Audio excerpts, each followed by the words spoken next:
Hi, I'm Owen from Rask Australia. Thanks for tuning in to the Rask Network. Before we get into today's show, there are a few things we have to go over.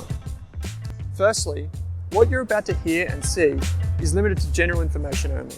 It's not personal financial advice like you'd get from a financial planner. Also, it's important to remember that past performance is not indicative of future performance. That means that anything that's happened in the past, or we say today, is not necessarily going to reflect what happens in the future. Lastly, please consider that any of the guests or myself are featuring on this program may have a financial interest in some of the products or shares mentioned. That's enough from me. I hope you enjoyed today's program. Wayne, thanks for taking some time to join me on the show. My pleasure. We just had a site tour here in Sydney. I'm up from Victoria. It's a lovely day. It's just great to get out for a change. Yeah, it's been raining here. Now Melbourne's got it. Yeah. It's great to get here and just see what you've built, to talk to Matthew, to hear from the team. It's just a great environment that you've built here, and to see what you're doing every day. Not only, I guess, the journey of the business and you telling the story as we went through, but also, I guess, some of the complexities that are involved. We're going to talk today about your journey, the business's journey, where you are today, and how you see the world through the lens of capital allocation, resourcing, and so on and so forth. And I would encourage anyone who is listening who wants to learn more about Laserbond to go to the website. There's plenty of photos, visuals, videos there that people can refer to. But if I'm not mistaken, Wayne, I think this would be the first long-form interview you've done. Yeah, sure. It definitely is. So yeah. If I stuff it up, then you know. I'm sure you won't. But this is fantastic. It's a real treat for me. And so I think maybe to set the scene, I'll ask you about your background in a moment. But maybe just to set the scene, what does Laserbond do in simple terms? Well, firstly, it's a pleasure, and thanks for joining us from Melbourne. I know it's a big trip for you. No, appreciate it. What does Laserbond do? We're in the business of what we generically call surface engineering.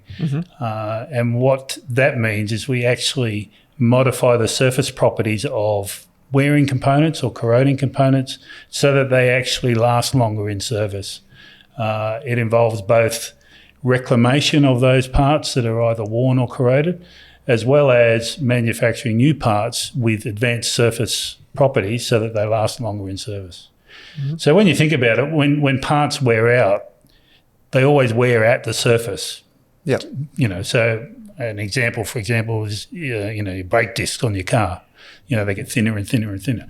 Right now, we can make brake discs last a really long time, right? But the economics usually don't stack up. So that's an example from a day-to-day basis. But in industry, where equipment wear causes downtime, and that can be a high cost of lost production. So our customers are typically capital-intensive industries that have components that wear out, and when they wear out, they've got to stop their equipment, replace them. If we double the time or triple, quadruple the time that those parts last, then we save them money, and that's our business. And these are like mission-critical components. So we're talking about things like mine sites with the big trucks that people would have seen around. Railways, those types of things. Yeah, that's right. Yeah. That's right. So often the downtime, can be tens of thousands or if not more per hour in lost production, right? So if they can keep the thing running for longer, it makes a big difference to the economics of that business. One of the questions that I had when we went through the floor was some of these components are huge. You said one of them was 6 tons. How does that get from the customer to you? Generally on a truck. Yeah. Okay, so what we don't do here, we don't overhaul the whole piece of the equipment. We repair those major components, right? So we deal with the businesses that pull them apart, find that these components are worn, send them to us to reclaim, as well as if, our products division is about new parts, right, where we actually manufacture the parts to allow them to replace in service. But the ones that come here for our services division come from our customers directly via truck. And that's why it's also, for our growth, it's important for us to be closer to some of the major customers to reduce the logistics time and cost of bringing components to our factory. In some processes we can do on site, but that's limited because there's a lot of operations that have to go along with, usually have to go along with it, like machining operations, that sort of thing. So usually it's done here. Yeah, for context for people listening, some of these laser machines can be the size of a bus or like a small bus or something like that. Yeah. And then that's only one machine that's on the floor. There are multiple steps that things have to go through. Some of the lasers you can't look at, you were saying, you know, if you looked at it with a naked eye, it wouldn't be a good outcome. No, that's right. Yeah. So the wavelength is, the intensity is very high, and it can damage your eyes, but we look after that with the enclosure and the safety systems within it. Yeah. So if I'm not mistaken, Wayne, the business started in 1992. That's right. Yeah. And 30 years. I happen to be here today with Monique, and at lunchtime today, it's 30 years. So the celebration, right? Celebration, but it's not till later in the month. Yes. Yeah.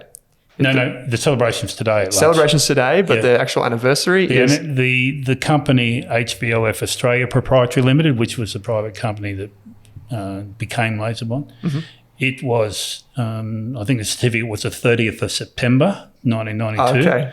We actually started, trading in October. Yeah, fantastic. So that'll be great. It's good to reflect. And before we get to the origin story of the business, which we just briefly mentioned there, what was your background before this? I'm actually an electrical engineer by training. I worked in the electrical generation industry for a number of years. I had a cadetship in that industry when I went to university, one of the lucky ones. And then ended up in manufacturing, high volume manufacturing, in project management. Truly speaking, I wasn't one of the founders of the company. My family was. Yep. But I helped them get started, on the side in the beginning back in 1992. I remember my brother Greg coming along. He was actually in the surface engineering industry himself, working for others, and he came along, knocked on, and saw me at work in my other employment, and showed me a sample of tungsten carbide and this new technology called high pressure, high velocity oxy-fuel. And he said, this is brilliant. This is, saves wear and, it's fantastic opportunities. So that sort of opened my eyes as well, as my parents. But that's my background, right?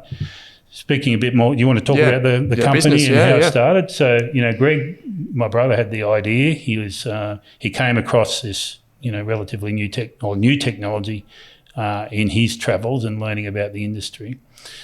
And my parents, Rex and Lillian Hooper, were at that time, Mum was still working in the, in the school, education industry. My father had retired from a long career in the army, and was actually volunteering, doing other work at the time. And, both Greg and I, we were up to here with mortgages and, when interest rates were, the 17% or whatever they were at the time. And, Greg had this idea to start a business, convinced Mum and Dad to get involved as well. And so it was with their hard work and financial backing and Greg's ideas and hard work that the company got started in 1992. Late 1992. So I joined them in 1994 officially. Yep. Right? So they asked me to come along because they needed an extra hand and could benefit from my expertise as well. So I got involved in the company at that stage. So what was the business in the early days? Who did you serve, and what was the scale of the business, if we could get a sense of that? Okay, so the business from the beginning targeted not just reclamation of worn parts, but actually wearing components like the products division type work, so new parts to actually make them last longer. Because high pressure HVOF technology took the thermal spray industry into those applications, right? So other people that were involved in reclamation seemed to be focusing on that, just getting the part back into service rather than making it last longer. So we specifically targeted the wear-resistant type coatings that HVOF allowed us to apply. And who are our customers? There were people in the building products industry, making concrete blocks and bricks, and pump industry for HVOF. So a range of customers. It did take a little while to build that business, right? So, my parents, for example, were working full-time in the business. It didn't take a wage for a couple of years. They could afford that. Greg and I, of course, with mortgages and little kids, we couldn't really afford that. But, obviously we made a few sacrifices at that time. Yeah. When we were down on the floor, one of the first things, I think a valuable story is the story of the first laser, how that came to be, and I guess how you saved money putting this together. Sure. Okay. So the business was profitable in the first year of operation to a small extent, with my parents not taking any wages. Yeah, of course, yeah. Okay. And targeting that, wear resistant, making components last long. But there were certain industries and many applications that HVOF is not suitable for. So whilst it can put down very high performance surfaces in terms of wear and corrosion resistance, the bond strength is quite high, but it's mechanical bond. So in high impact situations, it's not suitable. So we were searching for alternatives to allow us to grow the business into other applications. And what that involved was actually getting a welded bond, but without the heat input of welding, right? So we can get the very high performance surfaces. And various universities in Europe, people, researchers had developed, done some work in laser cladding. And when we were doing our research on that, we could see that it had some applications. So we thought, well, laser cladding will allow us to grow the applications for our wear and corrosion resistant coatings. But, and we thought, well, okay, we need a laser cladding system. How do we do that? And we got some quotes to get some equipment built for us to do laser cladding. And they were of the order of, $2 million. The company at the time was only turning over about $1 million or a bit less, making, tens of thousands of dollars of profit. And frankly, it was, we realised we couldn't really afford to pay someone to build us a laser. So we decided to build our own and use some second-hand equipment, a second-hand gantry robot and an old lathe for a rotator and synchronise that. Right? But we had to replace the control system on the robot and interface that to a new laser, CO2 laser at the time, and build the equipment. And that took us a few years. We started investigating around 1998 and we commissioned the first laser in May 2001. And in terms of the cost of putting that together versus the new brand new machine, how did that compare? Well, the laser generator itself, it was new. We didn't want to risk, anything secondhand there. And it's a high power laser. That was of the order of $600,000. And then the rest of the equipment we put together, I guess, for $100 to $150. So all up about $750 compared to the $2 million. Obviously, that was still a risk, but it was enough that we could swallow that at the time. When did I should know this off the top of my head, but when did the business list on the ASX? 2007, December 2007. Yeah, right. Okay. Yeah, that was an interesting time for markets. It was pre-GFC, but only just. Yeah, things were and that was on the back of the Laserbond cladding technology, because we were really starting to hit some goals. And again, very, very small company still, but we were, the technology was new and we were developing quite a market with that. And building your own laser, like you mentioned there, it took a few years. Very, obviously it's complex. I look at something like that and I wouldn't know where to begin, right? But that's now, over many years, it's paid dividends in the sense of the intellectual property, the know-how, but also, I guess, giving you the confidence to solve problems and then also speak to customers. Yeah, exactly. Because it allowed,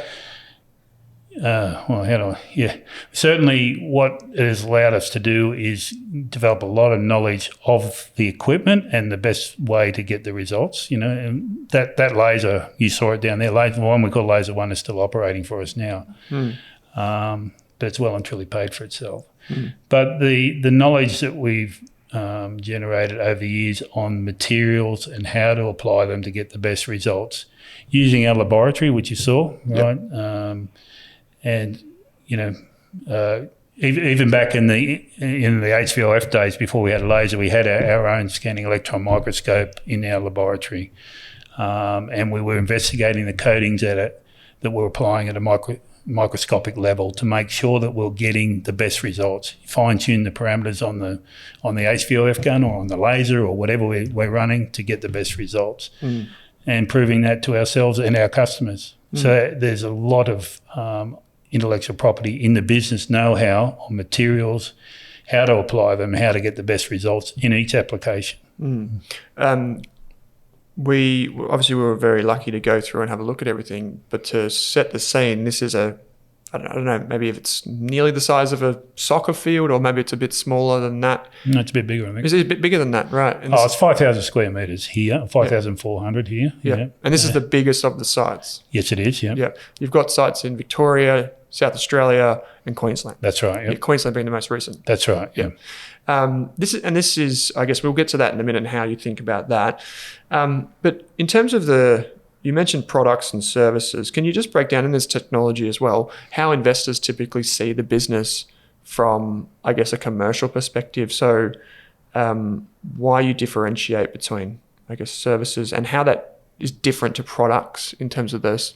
Like we saw down on the floor there, we saw big rolls and we saw steel coming in, or maybe it wasn't steel. You have to correct me there. But then, we also talked about the machines that you're making and licensing those overseas. Yeah. So maybe if you can just give us a general sense of the different parts of the business. Sure. So you would have seen some large components down there. I think you mentioned before, there was one that I said was about 6 tonne. I mean, we occasionally get 25 tonne jobs through here. A lot of jobs that are only, 50 kilos. It depends on what we do. So the services division is about reclaiming those worn components as well as making them last longer. So those parts come to us, as we said, by truck. Right? So they have to come to us, then they have to be prepared for the laser bond cladding process, or if it's thermal spraying, but a lot of it's laser bond cladding. So it's some pre-machining operations typically. And then the cladding process, which puts down the new surface, and then they typically have to be finished. Yep. And then shipped back to the customer for them to then assemble back into the piece of equipment. Yep. So it's two-way, if you like, with those pieces. Yep. Timing is often important. A piece of equipment is out of service. It's costing them a lot of money to lost production. They want to get it back into service. Yep. So we have to turn around those parts relatively quickly. So being close to the people that are doing the overhauls that are pulling, that helps in that. That's our service division. Whilst we do pull work out of North Queensland into New South Wales and out of WA as well, all over Australia, but it's constrained by that distance, the tyranny of distance, and the time and the cost of doing that, particularly on those large components. For sure. So that's the services division, and it's one of the reasons why we need to be in different parts of Australia.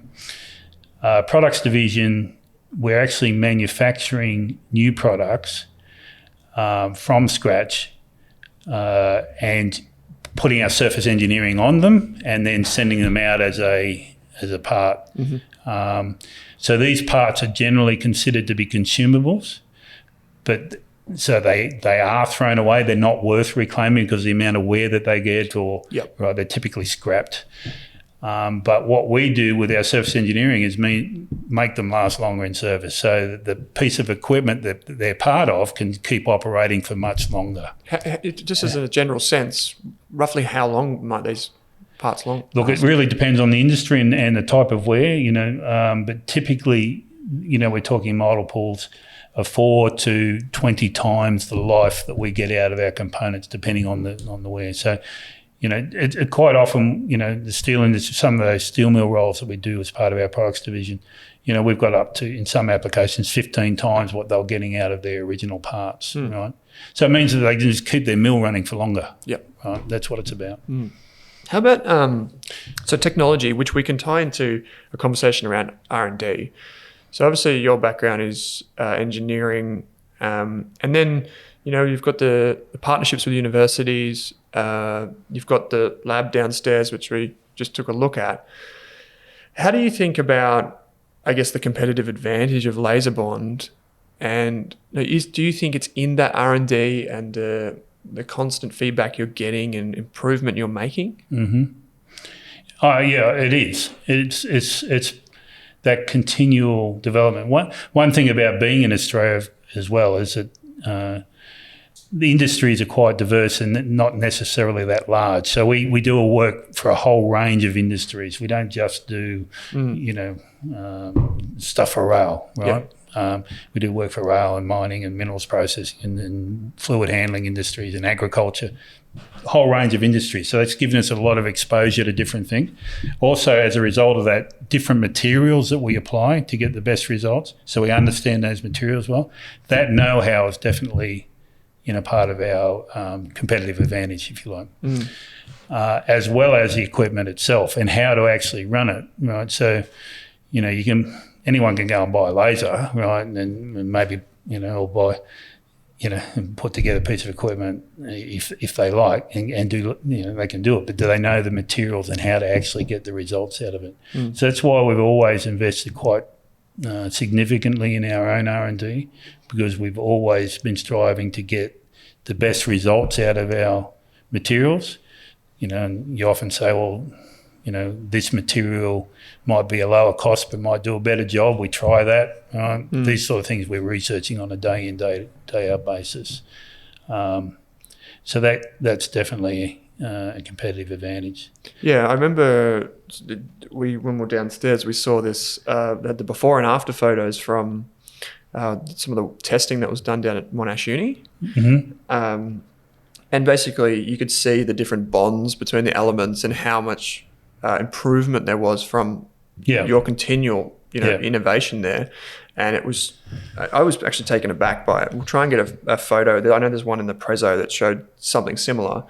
And it was just like chalk and cheese, really, like the difference between the bonds and the surface, how much stronger it is. And I think a lot of investors will hear this and probably think, well, from an environmental perspective and a sustainability perspective, this also comes into play because this is a big factor for mines that are constantly going through these things. Rail, to say 15 times the life is really important. In a carbon constrained world, we're about the circular economy. We make these things first up. Make wearing components last longer. Our services division, we're actually reclaiming those parts, putting them back in service rather than being scrapped. So, and we're trying to extend the time between, when they actually last longer in service. That's what our aim is. Yeah. People have sometimes said to us, well, why do you do that? You want to actually keep these things coming back, right? Yeah. But our philosophy is actually, no, we want to actually provide the best result for our customers. So that, there'll be other applications, right? If we make it last 15 times longer, they'll say, wow, what about this? What about that? That's how we grow our business, right? How does it, in terms of retaining customers then, is the feedback positive? Like you've got a lot of returning customers, they come to you once you've got one product through the door, they just hang around, they send you something else? Oh yeah, that's exactly. Well, I mean, that's part of our sales team's role is to actually, be making sure that customer is happy, and they are, and talking about other things that we can do for them. So that's, the business development. So, in terms of new customers, for example, we typically have about, 5% of our revenue a year is someone that we might consider to be new in that year. But it takes it takes a little bit. Can sometimes take a little bit of time, but they build up, right? Sure. They become a large customer. You need to convince them, right? This is a mission critical piece of equipment. Yeah. Their trucks down, their rails down. Like they need to trust that you're going to do it. So they'll start small and then buy into it. Yeah. Right. And maintenance engineers generally a conservative lot. They don't want to. You know, what's that old saying? No one ever got sacked for buying IBM. When that's I'll go back a long time. I know it.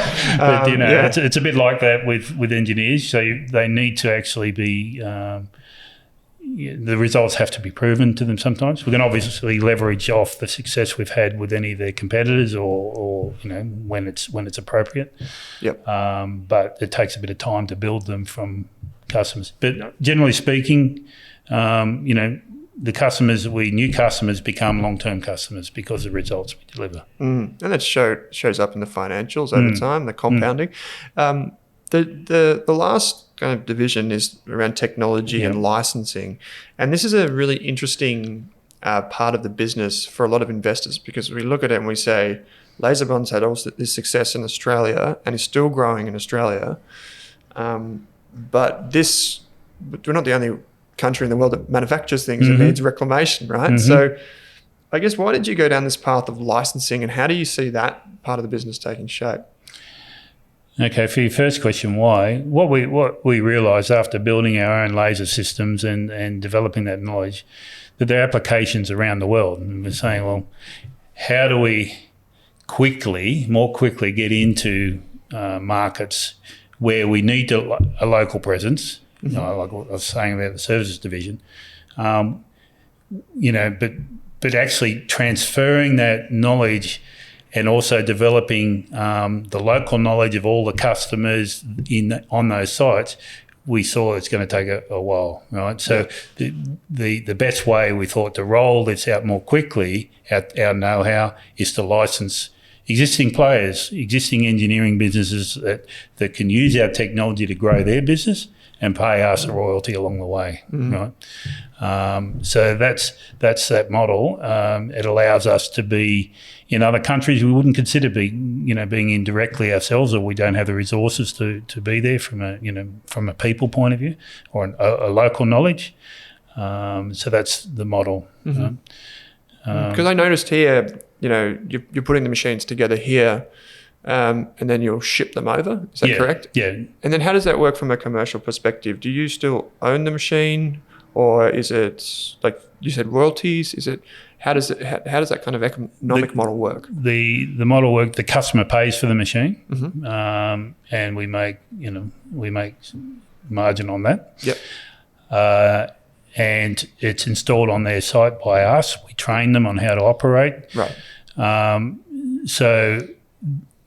And then they pay a royalty fee based on the hours that it's running. Yeah. It makes like a traditional model. Yeah, it makes them competitive Yep. as well as ours. We provide materials that they use, right? Okay. And whilst we're not in the business of actually making the materials, we know where to source them and what makes them work, right? And we make a small margin on that as well, right? A smaller margin, right? So, and we see this with other technology businesses and even hardware businesses on the ASX as well. Businesses that want to get into these types of models because it works for the customer and it works for you. Yeah. Because for them, it's a lesser upfront cost. They can leverage your expertise. Yeah. And you can develop that relationship together, which makes a lot of sense. How do you think about, I guess, the expansion here in Australia, which is another thing that people think is really fruitful, right? And obviously you do too. We talked about it here in the Sydney site. You can have a morning shift and an afternoon shift, right? But you made an acquisition in Victoria, you've expanded SA, Queensland, maybe other parts of the country in time. How do you think about the difference between buying versus building? So building your own site, like buying a site, doing it all yourself versus, I guess, just buying a business, a brownfield. And I guess some of the challenges that come with that. Yeah. So it's interesting. interesting. There's a lot there. So we started here in New South Wales. Yep. So I grew up in this area as a family. So this is where we started. But our first interstate expansion was actually Adelaide. And it's because we developed a customer down there that wanted us down there. we actually did that one greenfield. So we actually sent down, built a laser system, sent down there actually, and we sent some management people down there, and we started servicing that customer down there. It was successful. It has been very successful. But one of the things about that was a particular customer which was really products division type work, okay, not reclamation. So it didn't need the extent of the support infrastructure and people to run that equipment. So, you saw out there, we run a fairly large machine shop, which involves processing the parts for the services division that come in, preparing them for the laser cladding, as well as the lasers themselves, and then some finished machining operations. So you need all that equipment, but you also need people to operate them and that know how to operate them. So South Australia's been very successful, but for our services division expansion, which requires us can grow a lot stronger if we're nearer to customers. That's why we've moved into Victoria as well as Queensland.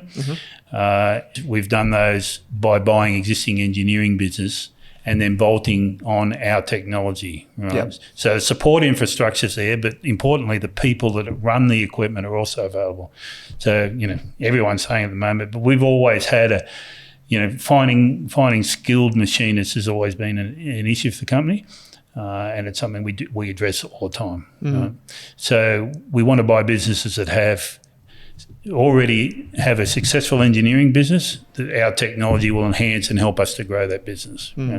How about on the culture side of acquisitions?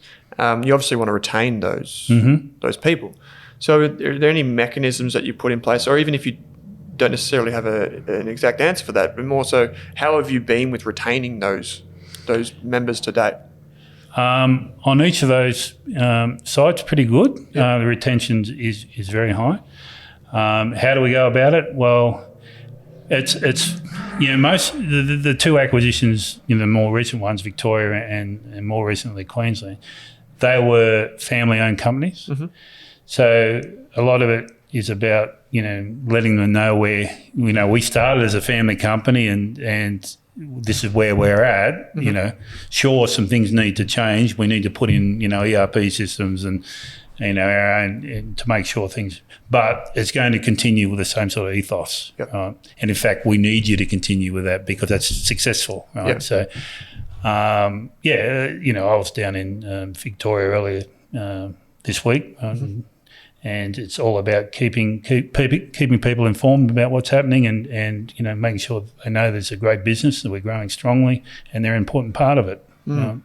So culture is something we're continually working on. There's always room to improve, but we're getting, we've got a good bunch of people. We've got about 130 employees all up now, and they're great. Those are the engineering businesses too. I imagine for some of them it's a liquidity event if they're a family business. They get the cash and they can, oftentimes I'd imagine their employees keep their jobs, right? Yeah, that's right. And that's really important to them, and maybe even their managers keep their jobs, which is really important, right? Yeah, that's right. So you want that continuity, and for you as a larger business, like you said, you could have, if they just do a day shift, morning shift in Victoria, they might do an afternoon shift. Yeah. Might be able to bring in different people for that, and then of course the lasers getting installed. That's a whole new toolkit in their arsenal, right. Yeah. and it makes them more valuable to customers. Yeah. So how do you think about investing resources generally across the business? I know obviously enviable track record when it comes to dividends. Obviously employment's going up because more people are joining the business. They've got these global expansion with the licensing. You've got interstate opportunities. I guess I'm just trying to get a general feel of how you and the team here assess the lay of the land and where you should be focusing money. It's a good question. One of the things that the company, as a profitable private company before it was taken public and being profitable since, we have franking credits to sort of keep growing. But our in the beginning, like as a family, we were always reinvesting in the company. We always have, right? So it's a matter of balancing that. The dividends work well for our shareholders. We've got some long-term shareholders that are happy with that, but we don't have a high payout ratio, and that's because we need funding for growth. Yep. So capital allocation is always a bit of a question. We've been steadily increasing dividends. We're going to, if we just want to pay out cash, we can afford to do more than that, but we need it. We want to grow, so we're funding both at the same time. Yeah, and I think that has worked for us. We're not tapping the market for funds all the time. We've had, I think, 2 capital raises since the listing. One was more recent to fund Queensland, but that's been very successful. We were very pleased with that. It also brought in some, small cap funds that couldn't get any shares that had been interested in. I know a lot of investors would love to take part. Yeah. So I think that's great because that gives us that long-term support as well. It's finding that balance. I mean, the board always deliberates about that. Yep. It's something we discuss day in, day out, and there's always, some, discussion. Right, but that's what it's about. We were just chatting off air before, and it's hard to get a sense of this, but I think you called it, was it a vertical borer? Yeah. It's a gigantic machine with a big, I don't even know what you'd call it, like a boring, like a drill bit that goes into a boring bar. Yeah. That goes into this huge piece of equipment. Yeah. Vertically as it spins down. Yeah. And what did you say, 3 meters? The foundations are 3 meters down. Yeah. And this is a huge piece of equipment, and you just look at it and you think, wow, from the outside, someone who's not an engineer, and then you say, you managed to pick it up secondhand, and I just think that as people have this kind of perception, I guess, that if you're a publicly listed company, you're profitable, you go in, everything's perfectly shiny and it's somehow like magical, right? But here you are, still got that family ethos, and I feel like that's really important. When I was going through there before, I was thinking, and we know this as investors, we know that family-run businesses and founder-run businesses outperform typically. And that's not always the case. I want to be clear about that, but typically, right, with the studies show outperformance, and you can see it because I can see the passion. I can also see that mentality bleeding through how you think about things. Yeah, sure. I mean, I guess so. You probably don't think about it now. It's quite a few years into the journey, right? I'm laughing because some of the people here call me T-Rex. They think I've got deep pockets and short arms, right? When it comes to equipment. But I'm getting better. No, look, it's that's good. Yeah, it is good. I laugh at it too, but it's about having the right equipment. And look, we've got some equipment we do buy new. It's not, but that particular piece of equipment was we had to buy a high quality piece of equipment. We did buy it secondhand, but it's a good bit of gear. So it's near new, right? It's like going into the car yard and buying a demo. A demo or a car that's done 60,000 Ks, you got another, or 30,000 Ks, and you got a lot more to get from it. Yeah. So it's that balance, right? And every piece of equipment, of course, has to be paid for. It has to be depreciated, right? Sure. We've got good backing from from our equipment finances, our bank and banks, so that's not a problem to raise to buy equipment. Yep. Our debt levels overall are low. The only debt we have is equipment finance like that. Mm-hmm. So it's a matter of balancing those up. If we couldn't find that piece of equipment secondhand that was in good nick, then we would have had to buy a new one, and we would have done it, right? So it's those decisions we make on a regular basis. Yeah. Wait, was it Greg who was CTO? Yes. Yep. Yeah. I had a question come through. Is basically how you think about management responsibility and kind of the next layer of management and leadership in the business. Mm-hmm. Obviously, as you scale, that tier becomes more important. Mm-hmm. And I guess this is a question that came through Twitter actually from a friend. He's an analyst, Claude, and he was just interested in kind of the planning around the team, how you grow it, and still have that technical kind of underpinning in the business. Yeah. The The next level, or the management, we have a leadership team here, and you've met Matt, our CFO, and on the production side, we've got senior managers that report directly to me, and we meet every week as a team. You've got HR as well, and so. As well as our projects division who are building the equipment that we need as well as our licensees need. So we and our R&D, right? So we meet every week, and it's about each of them working together as a team to develop this business. It's not about me; it's about that team, right? For sure. And so that next level is critical, right? And I don't know everything that's happening on the factory floor on a day-to-day basis. That's not my role anymore. It used to be when we were a small family company, but not anymore. Yeah. Right. So that's bringing those people from within the organisation to lead it into the future is critical, and we're doing that. Yeah, you mentioned the CTO, Greg's role. Greg chose, he wanted to retire. He was in his 60s and said, I've had enough. We've done well, and he decided to pull out of the business. But prior to that happening, it was all planned. And we had Thomas Schlafer, Dr. Thomas Schlafer, who was in the surface engineering business in Europe, in Germany in particular. Came to Australia. We employed him. He actually knocked on our door with his partner and said, we'd like to live in Australia. Have you got any roles for us? It happened to be at about the time Greg was thinking about this. We said, well, we really need someone to lead our R&D, and that's how it came about. And he's great. He's part of the leadership team now. He runs the R&D area. He's responsible for the KPIs within that area, both directly our own R&D as well as the work with our partners in the universities through the CRCs and ARC funded projects. It helps us. Those agreements help us leverage our own R&D resources to get independent verification of our results as well as their own, as well as get more of that work done. So that's working well. So Thomas looks after that, and he worked closely in the R&D with Greg and others in the organisation to come up to speed over several years.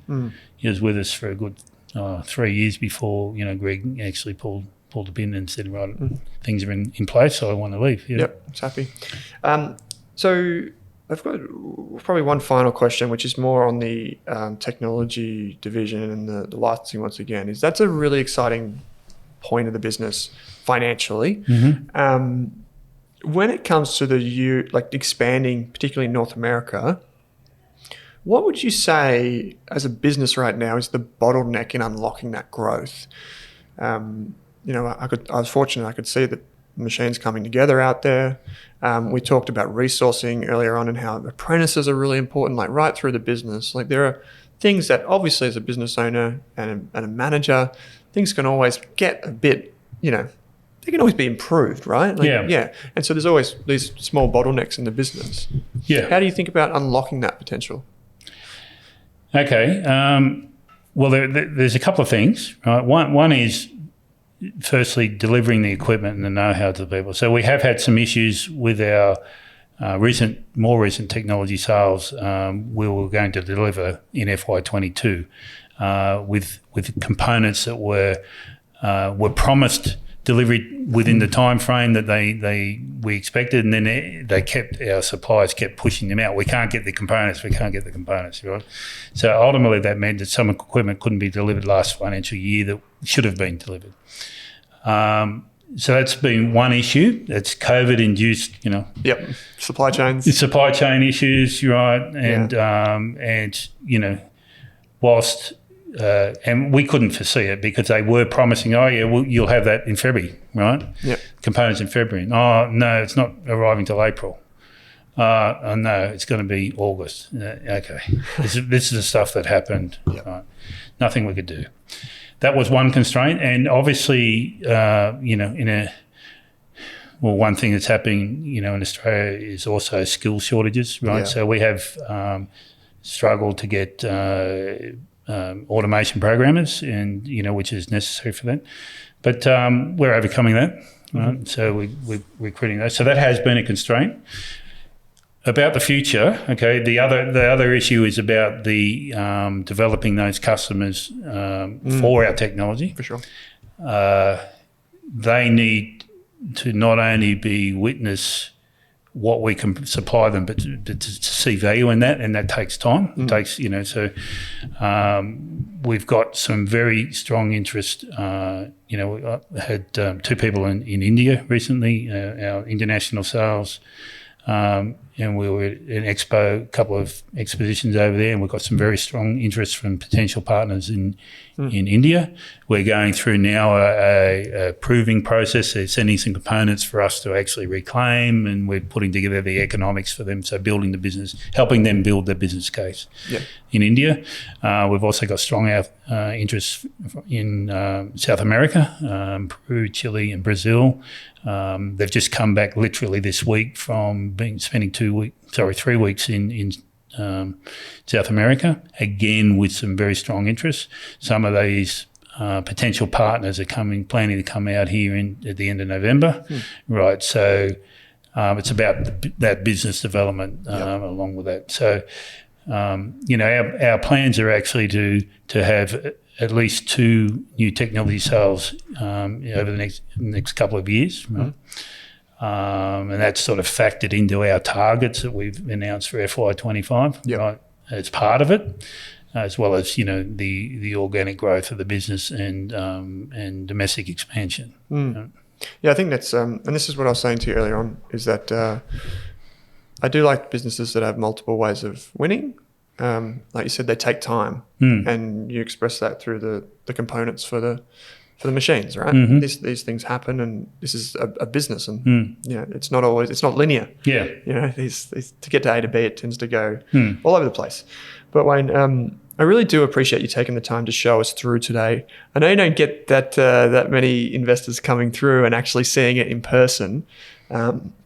If you are a shareholder and the AGMs, like I'm sure there's plenty of people out there who would love to reach out and get in touch. But I think you're going to have a little bit more interest after this. That'd be great. Yeah, it'd be fantastic. So thank you for taking the time to join me and walk me through the business.